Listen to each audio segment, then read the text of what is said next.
So I don't know if you guys have noticed, but some of the videos on my YouTube page have been implemented with various audio issues.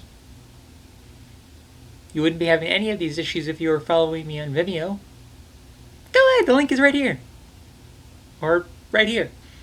Just type in the link to the browser at the top of your page or bottom of your page, I don't know what type of browser you're using, and go to my Vimeo page and you'll see all of my videos uncut without any audio issues, at least that I'm aware of. Well, I mean, don't go to it right now because this video is barely just started, but yeah, just type it in whenever this video is over and you'll see all my reviews and things there on the Vimeo page. Right here. Or here.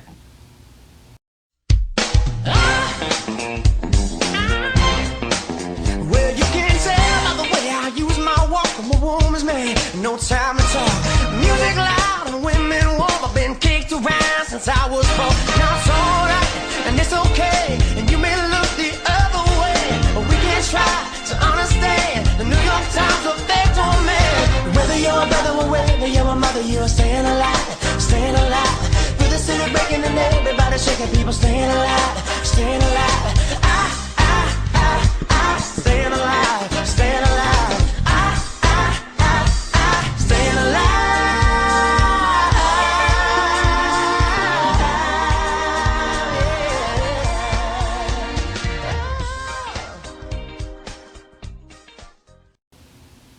Greetings, my fellow cinema freaks, motion picture maniacs, and Pridelanders alike, and welcome to Golden Ticket Reviews, where if it's classic or crap, you see through it, I review it. I'm your wide-eyed wanderer, Brandon the Bambi Man, and yes, folks, the time has come. Time for me to discuss one of my most requested movies for this show. As far as I know, anyway. The Lion King 2, Simba's Pride.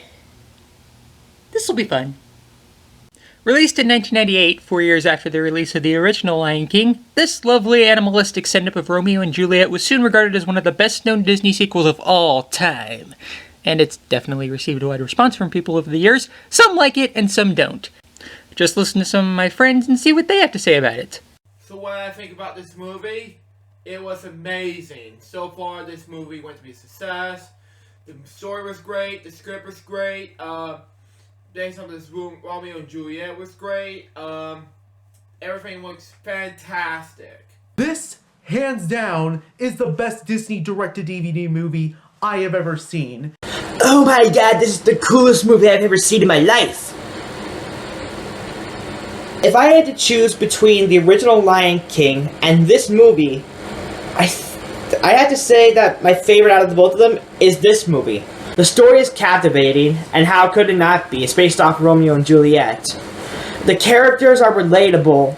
Everything about this movie is wonderful, and I highly recommend anyone who's a good Lion King fan who hasn't heard of this, check it out.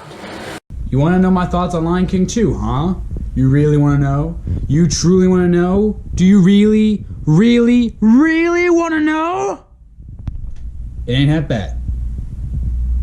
In fact, it's alright. My personal favorite song from the movie was We Are One. So I think it's time we ask the question, does the film hold up to this day, and if so, could it be the best sequel Disney's ever put out? Well, let's ring in the new year by finding out for ourselves. So grab yourself a little drink, have yourself a little snack, and let us take a ride through the Serengeti. This is The Lion King 2, Simba's Pride. Well, the movie begins as you'd expect the Lion King movie to open up, with a herd of animals walking toward Pride Rock, to the sound of Le Bohème's He Lives in You. Originally a song from the Lion King Broadway show. Proof positive that incorporating a song from a Broadway show version of your original movie doesn't mean it's going to be handled poorly. Well, unless it's the Morning Report. Yes, you only distort bad animal puns. Anyway, Simba and Nala are now proud parents of a bouncing baby cub named Kiara. She's feisty. Oh, and Timon and Pumbaa, played by Nathan Lane and Ernie Sabella, are there too. Honestly, who doesn't love Timon and Pumbaa? Sure, it doesn't hold a candle to the original, but hey, at least it's better than Lion King 1.5. Seriously, screw that movie. Oh. Well, to each his own, I guess. I kind of like that movie myself. Scotty, stiff, please. After the two faint from finding out Kiara's a girl, we cut to months later where young Kiara, played by Michelle Horn, is about to go out and play in the Pridelands when her daddy Simba, played respectively by Matthew Broderick, warns her to be careful. Accidents can happen. You could easily get hurt or stepped on, or even get lost. And always look both ways before crossing the gazelle path. Yeah, we've talked this over 1,000 times, Dad. And stay away from the Outlands. Nothing there but a bunch of backstabbing, murderous outsiders. Good point made by our friendly neighborhood Zazu, played by Edward Hibbert. Because I guess Rowan Atkinson was too busy making Bean the movie during this movie's production. Kiara heads off as Simba's wife Nala, played by Moira Kelly, remarks that their daughter is just like he was when they were mere cubs, disgusted by the notion of marrying each other. How times have changed. Because Simba has become the Marlin of the Serengeti, he enlists Timon and Pumbaa to go and watch out for her. A little counterproductive, considering all she's doing at the moment is chasing a butterfly, until she catches sight of the Outlands that Simba told her never to go to. Not to be cruel or anything, but what if Simba had just fibbed and said that vicious hyenas were out there waiting for a tasty lion cub snack? Then Kiara would be too scared out of her wits to even think about venturing out there anytime soon. Granted, it's a lie, and Kiara might not have even believed it in the first place, but I'm just saying, it might have worked. Timon and Pumbaa both show up, wrecking Princess Kiara's day, and possibly vertebrae. Kiara proclaims she's not just a princess, she's something more. She just doesn't know what it is yet. Classic Disney character flaw. After Timon and Pumbaa become distracted in a highly intense bug debate, Kiara wanders off straight to the Outlands, where she happens upon a young outsider cub named Kovu, played by Ryan O'Donoghue. Obviously, he's not too keen on a Pridelander approaching into his territory, until the two wind up having to escape some vicious crocs. That was a close one. Yeah. You know, I don't think Sir Elton John meant for the whole Crocodile Rock thing to be taken so literal, but hey, whatever veils your scales, I guess. The two escape the ravenous reptiles, and Kiara tries to start playing with Kovu, even if he doesn't quite fully understand it, only for Simba and his Pridelanders to show up to stand up against Kovu and his now-present mother Zira, played by the late great Susan Blichette. Seems Simba banished Zira and her quote-unquote kind from the Pridelands due to them being followers of his old uncle Scar. Also Scar Hand, or rather Paw, picked Kovu to be his own successor. Simba orders the two to hightail it out of here, and later on he berates Kiara for putting herself in harm's way, and to be cautious as she will take on her duty as the future ruler one day. As future queen, What if I don't want to be queen? It's no fun. that's like saying you don't want to be a lion. It's in your blood. Is it also in your family's blood to be in terrible musicals based on holiday movies? Sorry, I caught Christmas Story Live the other day. While Simba and Kiara sing a duet about being part of each other, we cut to the Outlands, as we see little Kovu doesn't have the best living conditions. Not only do the outsiders have to live in a relative dump that even Romeo wouldn't abide by, but Kovu has two siblings. A sarcastic sister named Vitani, played by Lacey Eliza Thornberry Shea-Bear, and an annoying brother named Nuka, played fittingly by Andy Dick, who's upset that Kovu is the apparent chosen one. I'm the oldest, I'm the strongest, I'm the smartest. Oh, these termites! Oh, how Rob Schneider would have loved to play this part. Zira returns with Kovu and Ma, while scheming a plan to destroy Simba's role once and for all. She'll use Kovu's friendship with Kiara as a means of revenge against the entire Prideland lion horde. The sound of Simba's dying gasp. His daughter squealing in my grasp. His lioness's mournful cry. A symphony of death, oh my! The pounding of the drums of war. The thrill of Kovu's mighty roar. The joy of vengeance. Testify! You know, I never thought I'd say this, but I think Zira's a more evil villain than Scar was. Don't get me wrong, Scar was a great villain, but at the end of the day, he only longed for power and the throne. It just so happened that killing his brother and said brother's cub fell into his method of getting that power. Zira wants to kill Simba and his entire family if it means letting the Outlanders rule the Pridelands. That is wicked. No, not that wicked. That had a different Disney princess. Anyways, the wind, which is the ghost spirit of Mufasa apparently, tells Rafiki that Kovu and Kiara should get together. Hey, you can't argue with the wind, man. Just ask Phalus. Years go by as Kovu is shaped up quite a bit, obtaining the vocal cords of Jason Marsden. Something Spirited Away reunion joke, having nothing on his mind but killing Simba. Also, Kiara has also transformed into a lovely adolescent lioness, played by Neve Campbell. As she goes out to perform her first hunt alone, Nuka and Vitani go out with the intention of setting Kiara's hunting grounds aflame, putting Zira's revenge plan into motion. Hey, is it hot in here or is that just me? Fire! You're fanning the flames, Jesse. It takes brains to put out that fire. Yo, my biscuits are burning. Kovu gets the chance to rescue her, and by the time she awakens, Simba and Nala arrive. Simba, knowing his daughter is safe thanks to Jason O'Malley here, is of course unwilling to let him remain in the Pridelands. Kovu lies and says he left the outsiders in an effort to try to join Simba's pride, bringing up a valid point while doing so. I'm a rogue. Judge me now for who I am. Or am I to be blamed for a crime I didn't commit? Yeah, sorry to say this, Your Majesty, but I gotta side with Connie Lion. Simba agrees against his better judgment, and later that night, Katniss Cat and Peeta Cat have a chat about her hunting skills needing improvement, Zira and Nuka watch from afar, and Simba has a nightmare about Scar Kovu tossing him off a cliff. Everything is coming up roses. How did this thing get in here? Nice Groot. My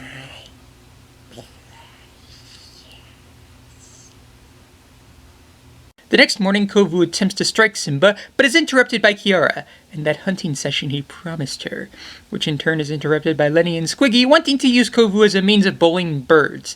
They all have some fun, which Kovu slowly warms up to, until they run into some pissed-off-looking rhinos. No worries though, they evade them.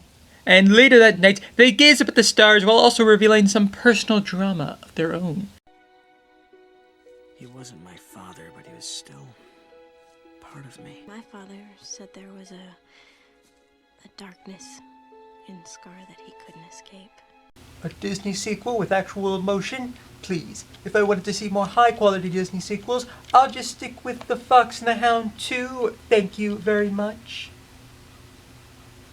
You know, if the Pridelands were like YouTube, then these two would probably be the Bob Show and Raven Fox of the animal community. Well, personally I see myself as more of the Nala type, but I can kind of see where you're coming from with that comparison. I'm not sure if I see it. I mean, how exactly am I like Kovu? Well, you two are fearless, cunning, have sharp instincts, and you both don't take crap from anybody, especially those who oppose you. Cough, Derek Savage, cough. Yes, always. Screw that Savage. Plus, you both have nice flowing locks of hair on your head.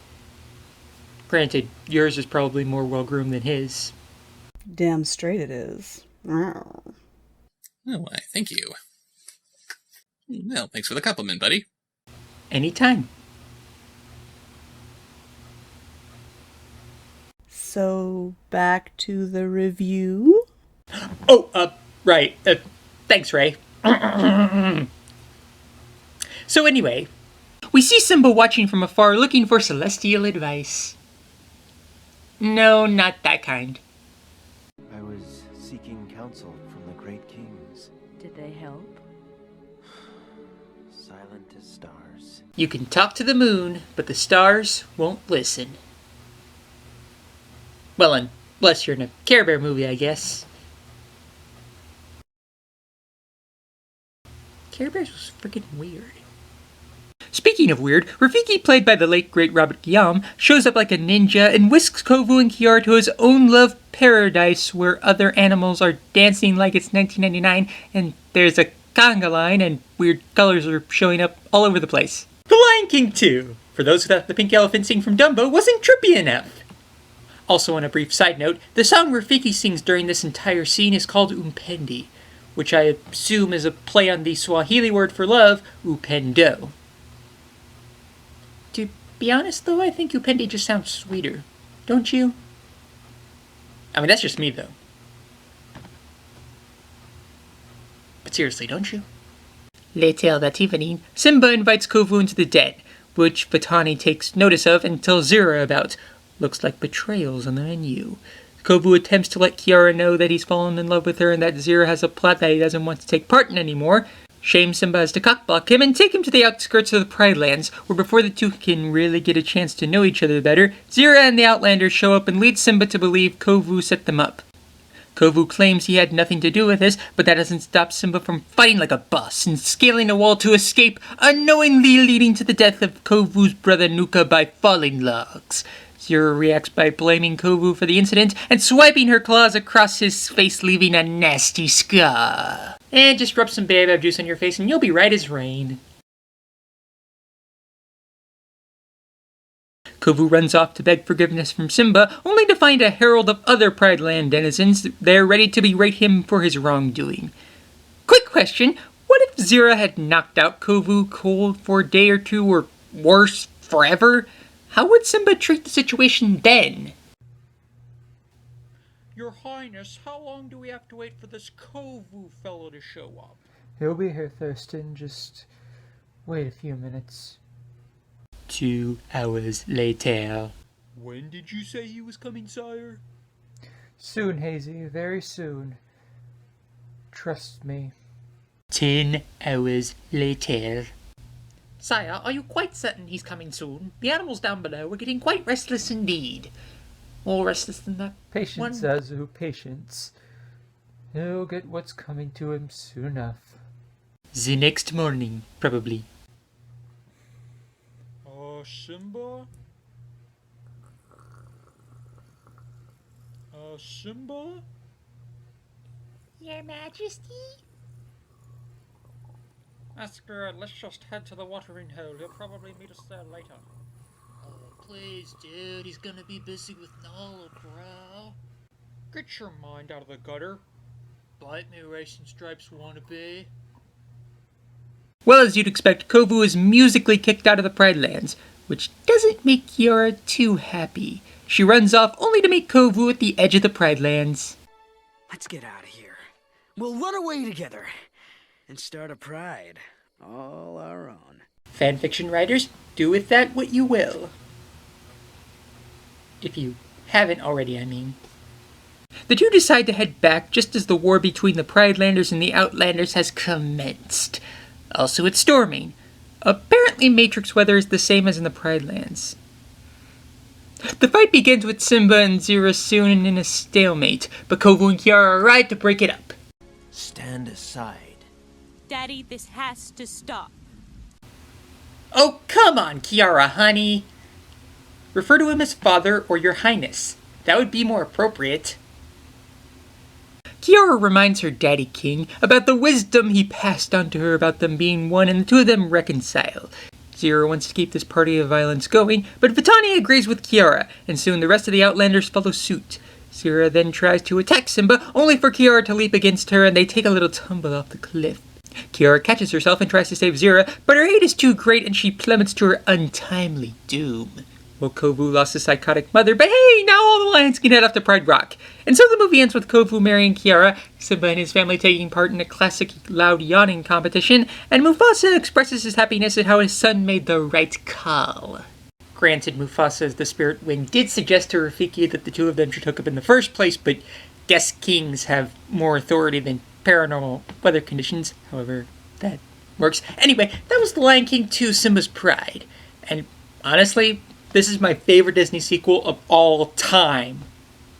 Granted, while it may not have the grand scope of the original Lion King, and it's clear to see there was less of a budget this time around, this movie still manages to pack a great punch with a nice story, fantastic new characters, classic returning characters, catchy songs, phenomenal voice work, and brilliant animation work.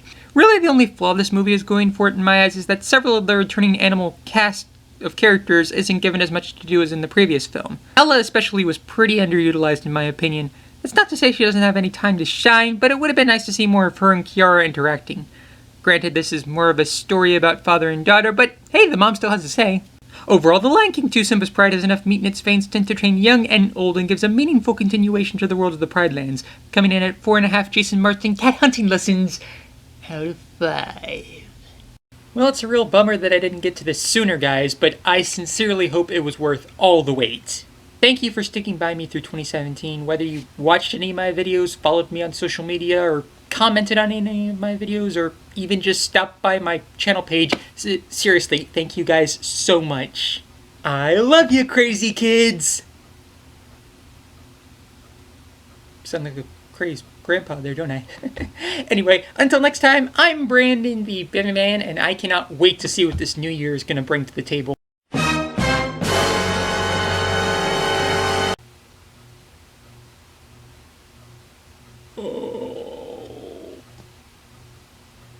See you in 2018.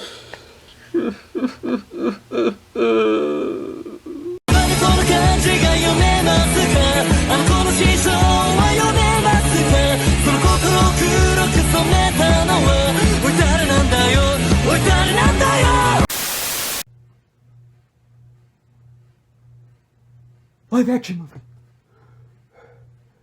Good morning, my king. What's wrong? Wake up on the wrong side of the rock? No, you're not gonna believe this.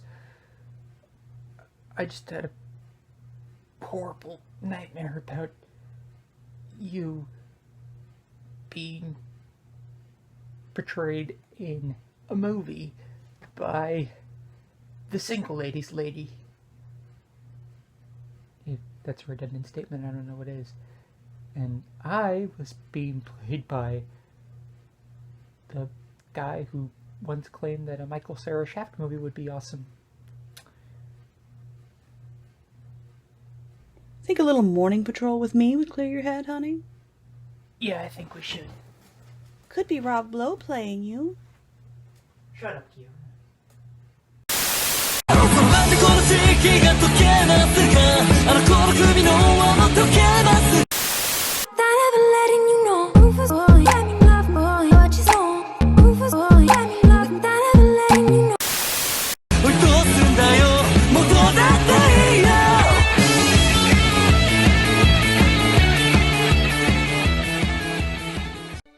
Hey, there's one that looks like two lions killing each other for a scrap of meat. I've never done this before. Jeez, you think that this guy was raised by a psychotic killer or something? Oh, yeah. Please, I never really met your tyrant. I mean, Scar. Scar, oh, heck of a guy. A little moody, but